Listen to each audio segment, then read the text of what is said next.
Squid Game is a battle royale game conducted by a group of twisted but filthy rich people who have nothing better to do with their money. So this group of rich friends constructs different buildings around the world, somewhere hidden on an island where they can hide their sick pastime activity from the public. This game is not limited to South Korea only, because in episode when the VIPs arrive, they mention how the games have been going on in different countries. They were here just to attend the finale of the game occurring in Korea. This game has been going on since the 90s, as we can see loads of databases the cop Junho finds in the building while spying around. Each year there's one player who wins this game at the cost of the lives of all other players. Briefly going over the idea of the game, this organization brings in desperate, poor and needy people who are drowned in debts and standing at the lowest point of their lives, and manipulates them into playing this game by showing them the hefty amount of reward, that is 45.6 billion won.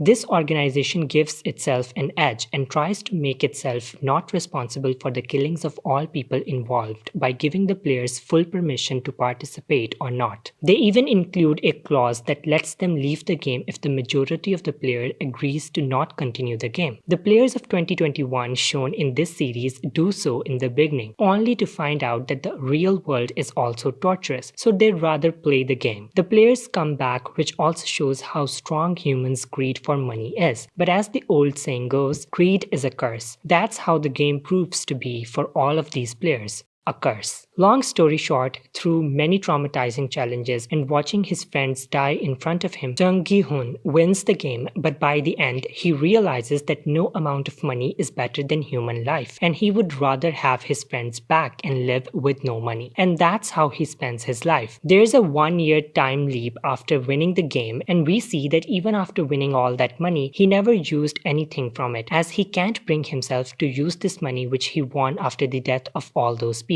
Regrets kill him each and every day until one day he receives a card from the game organization once again. He goes to the location mentioned on the card only to find out the biggest secret, that one of the friends he made in the game, player 1, the old man, was one of the founding members of the game and the mastermind behind all this. He had called Ki-Hoon to ask why he hasn't used the money. There were multiple instances during the series which show how this old man was a VIP all along. The way how during the night when a fight breaks out amongst the players, he is nowhere to be seen, and when he screams to stop this fight, standing on top of the beds, the first man, the guy with the black mask, immediately asks to turn on the lights and break the fight. Then it is hinted multiple times that a VIP is in this place too, who has the golden mask, but it's never shown where he is. When the other VIPs arrive, they also ask where the VIP of this place is, and the first man gives an excuse about it. Also in the marbles game, they don't specifically show the old man getting shot. We only hear a bullet being fired. Anyways, coming back to the present, the old man is on his deathbed and he gives lame reasons as to why the game exists in the first place. How he does it for fun. He mentions that before dying, it was his wish to play the games he used to play with his friends back in his childhood again. That's why he enters the game himself, as it's more entertaining for him than only watching the game. Also, he tries to justify himself by saying that no one in the world cares for the poor, and that by conducting this game, they're somehow helping the poor. The old man and Ki-Hoon make a bet on a drunken guy on the street if someone will help him or not before midnight. Ki-Hoon wins because a woman brings the cops with her to help this man, which proves the old man and his stupid reasons for conducting these twisted games wrong.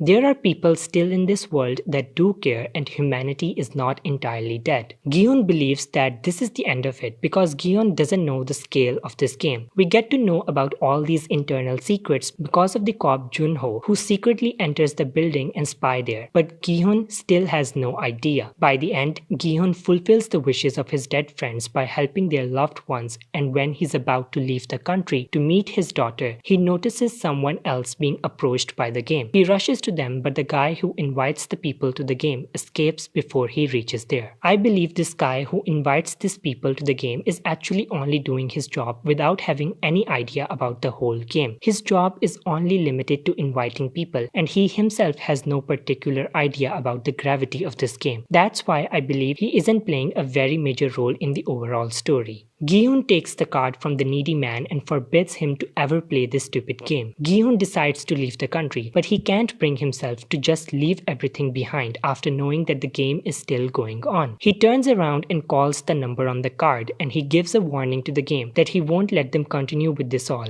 Gi-Hoon is determined to get to the bottom of all this and the series end here. We can consider this an end and move on thinking that these sick games will always keep on going as long as there are twisted rich folks and greedy people who are ready to even kill for money. Also, we can think that Gi-Hoon will start his own investigation and will somehow and someday get to end this organization. But there are countless possibilities for season 2. The creators can definitely extend the series easily. I believe the second season could focus more on the first man. Maybe they can show how the first man won the game himself and his backstory and how this first man got to become the first man and how he is ahead now. One of my theories is that the players who win are given an opportunity to head the other games in different locations, as there are more such games happening around the world. But Gi-Hoon was never approached, so there might be some other criteria to head the games. I believe there's a possibility that the cop Junho is still alive. After all, he was first man's brother. I think the first man purposely shot him in the shoulder so he can save him later on and also show the workers that he is on their side. The first man's betrayal of this whole game will help Gi-Hoon a lot in fighting this organization. Also, the cop's phone still has those video proofs. The phone can still be discovered and the data in it can be retrieved, which will reveal the ugly secrets of this place. That was it for today's video. Comment below with your theories for season 2. I would love to hear your views. Thank you so much for watching. Take care and I'll see you with another video.